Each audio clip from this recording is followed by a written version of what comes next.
The sun was just beginning to peek over the horizon, casting a warm glow across the busy town of Osisioma.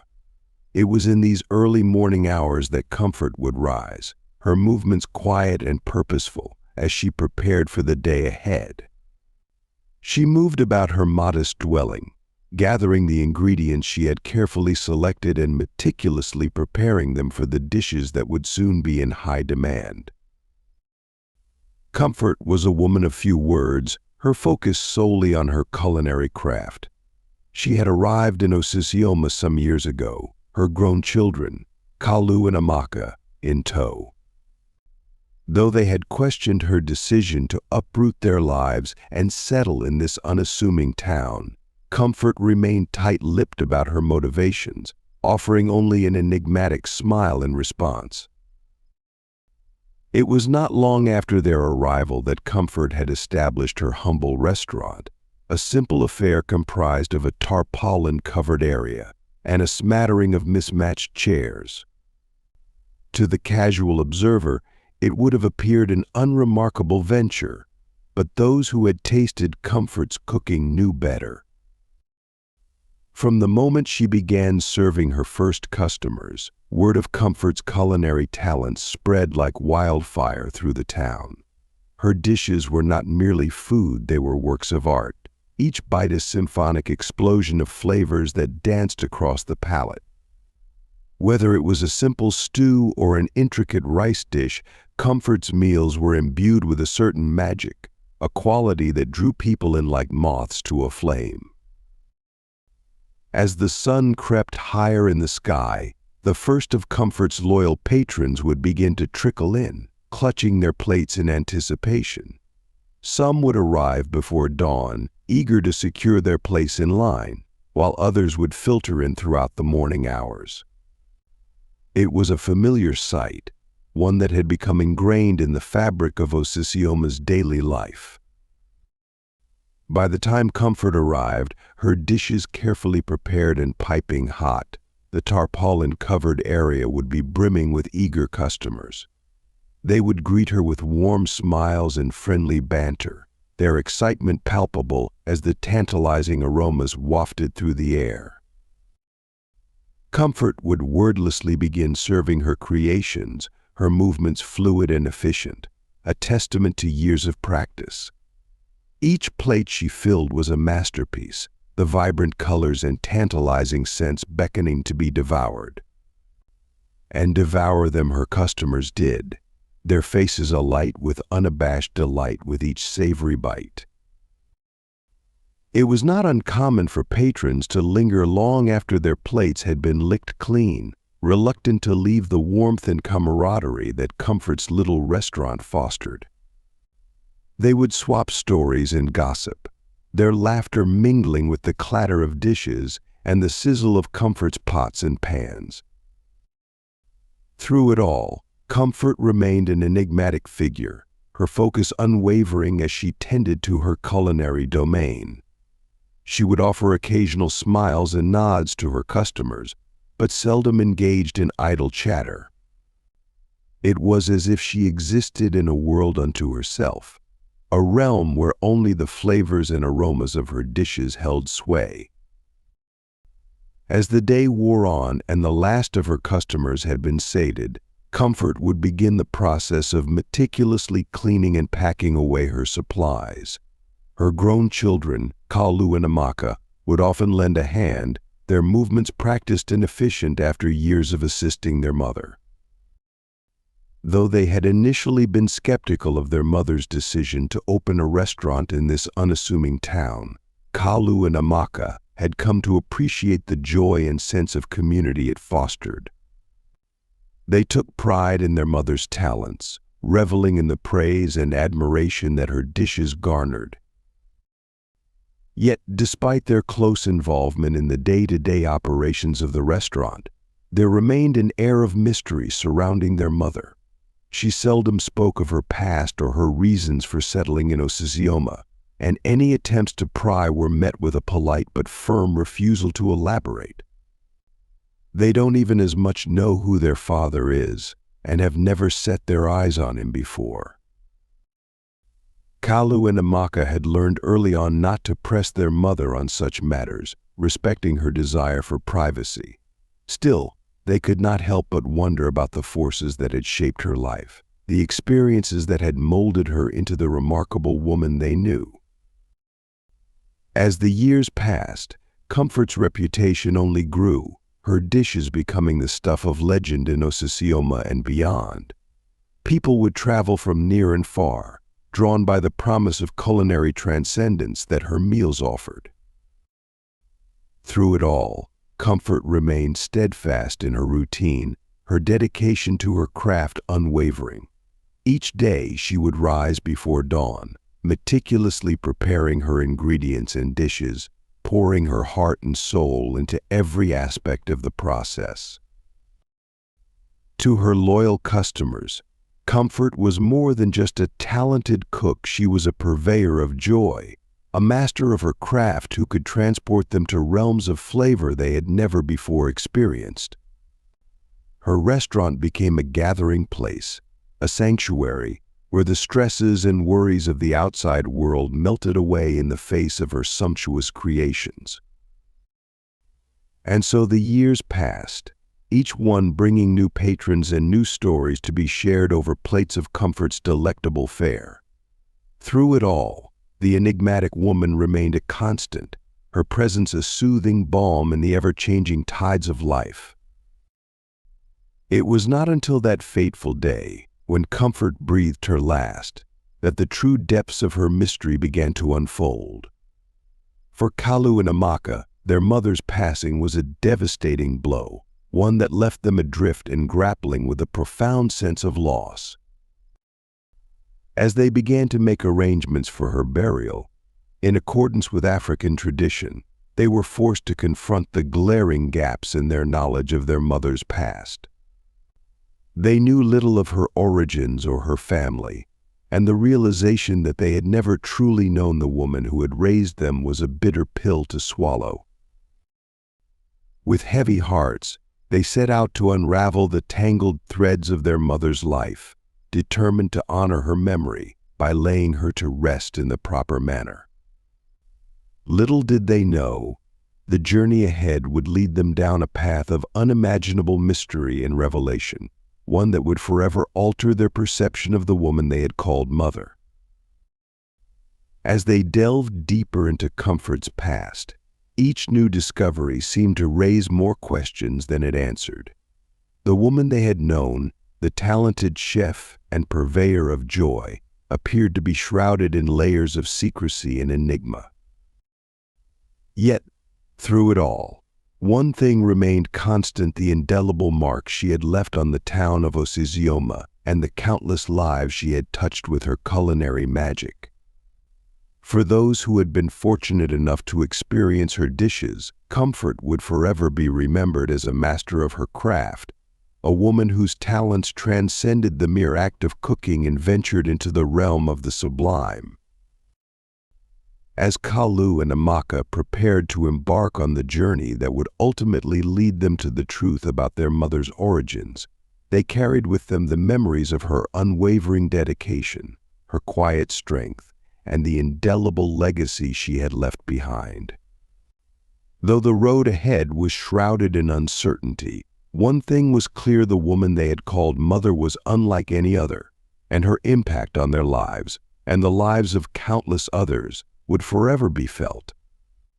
The weight of their mother's casket seemed to grow heavier with every step Kalu and Amaka took, the burden of their grief compounded by the uncertainty that lay ahead. As they made their way towards the village their mother had claimed as her birthplace, a sense of trepidation settled over them like a shroud. Comfort had been a woman of few words, her past a closely guarded secret that she had taken to her grave. In the wake of her passing, Kalu and Amaka found themselves grappling with the realization that they knew precious little about the woman who had raised them, the one who had nurtured them with her legendary culinary skills. The address their mother had provided, scribbled hastily on a worn scrap of paper, was all they had to go on, a tenuous thread leading them into the heart of a mystery they could scarcely comprehend. As they approached the outskirts of the village, the siblings exchanged a weighted glance, steeling themselves for the unknown that awaited them. The narrow dirt roads gave way to a smattering of humble dwellings, their surfaces weathered by time and the elements. It was a sleepy hamlet, the kind of place where life seemed to move at a languid pace, untouched by the frenetic energy of the outside world. Yet as Kalu and Amaka made their way deeper into the village, they couldn't shake the sense that they had stumbled into a realm where secrets lay buried beneath the placid surface. The villagers regarded them with a mixture of curiosity and wariness, their gazes lingering on the casket they carried, as if it were a portentous omen.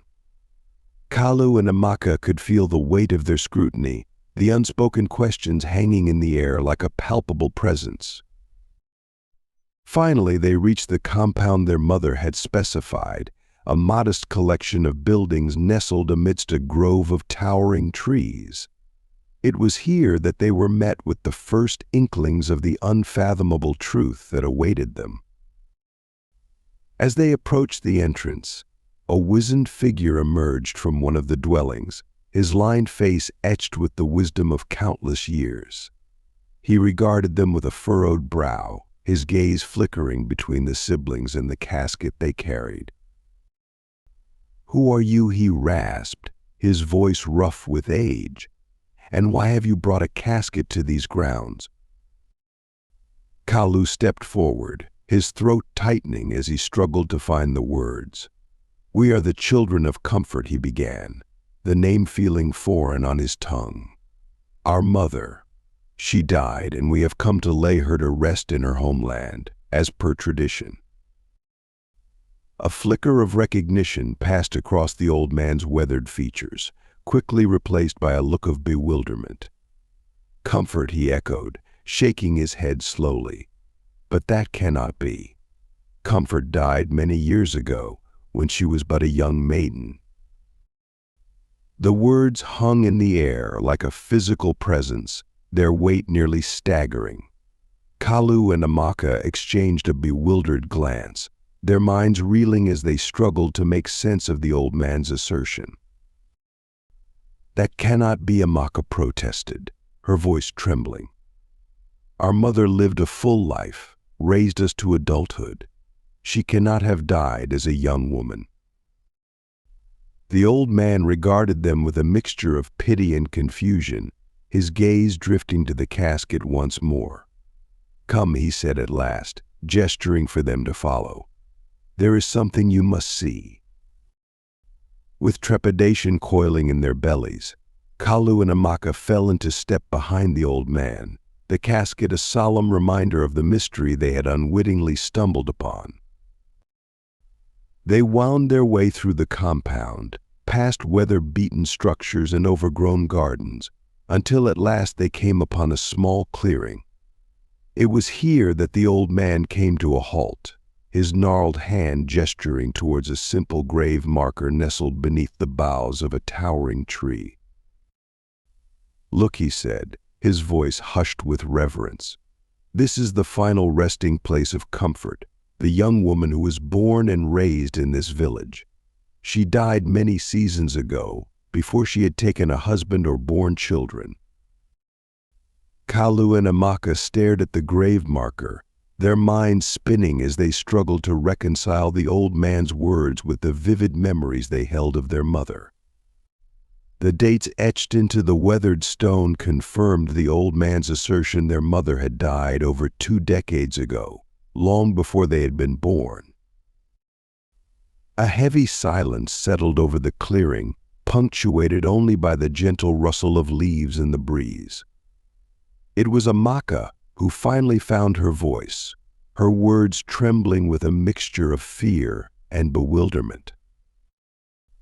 "But how is this possible?" she whispered, her gaze darting between the grave marker and the casket they had carried.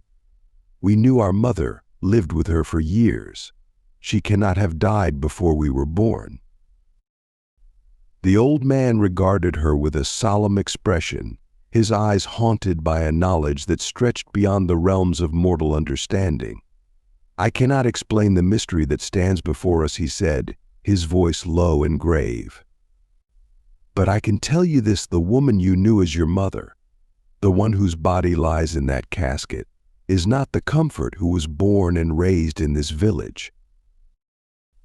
A chill ran down Kalu's spine, his grip tightening on the handle of the casket. Then who, or what, was she? He breathed, his mind reeling with the implications of the old man's words. The old man shook his head slowly, his gaze drifting towards the heavens, as if seeking guidance from forces unseen. "That I cannot say," he murmured.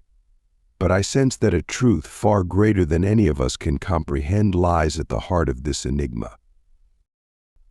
As the weight of the old man's words settled over them, Kalu and Amaka found themselves adrift in a sea of uncertainty, their grief mingling with a dawning sense of dread. The woman they had known as their mother, the one who had nurtured and guided them with her legendary culinary skills, was an enigma wrapped in layers of mystery. It was then that a collective murmur rose from the gathered villagers, their gazes fixed upon the casket with a mixture of fear and fascination.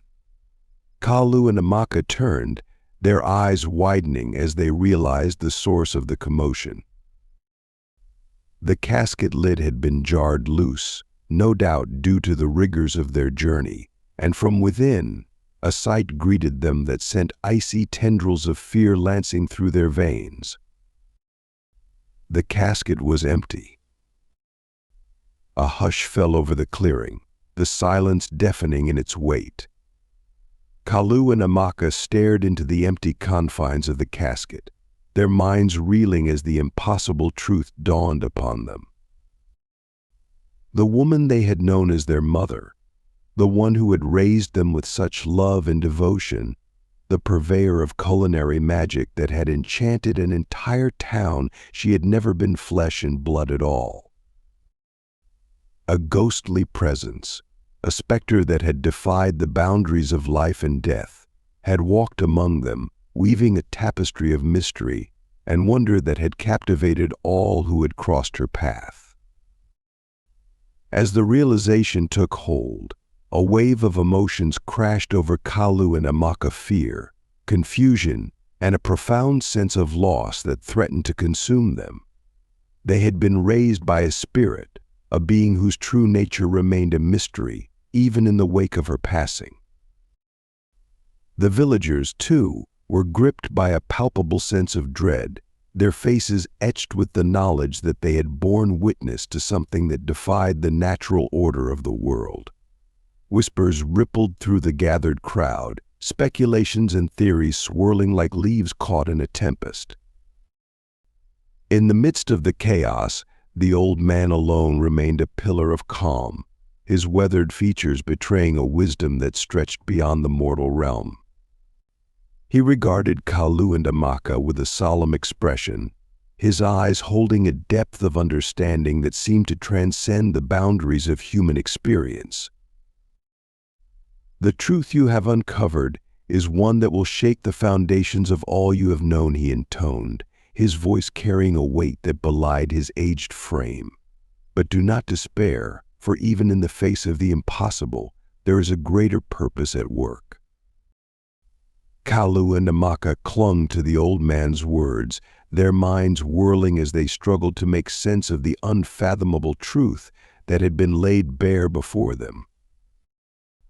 But even at that, they still have many unanswered questions. If truly their mother is a ghost, how then did she conceive and gave birth to them? Are they now considered ghosts to haven been given birth by a ghost? Who truly was their father, and was he also ghost, or would he have been in this same confusion had he been here? What even happened to their father? Or were both of them brought from the underworld by their mother? All these and more kept ringing in their heads, as they journeyed back to Osisioma, where they only know as their house.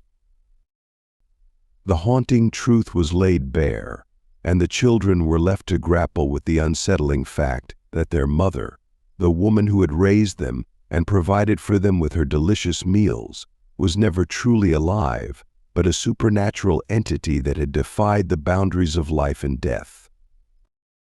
If you've had such experience, or you have heard where such thing happened, do well to share with us in the comments section below. If you find this story interesting and would love to be updated with real-life happenings which you may never know, and also tales that will get you glued to your device, do well to subscribe to this channel and turn on the notification button.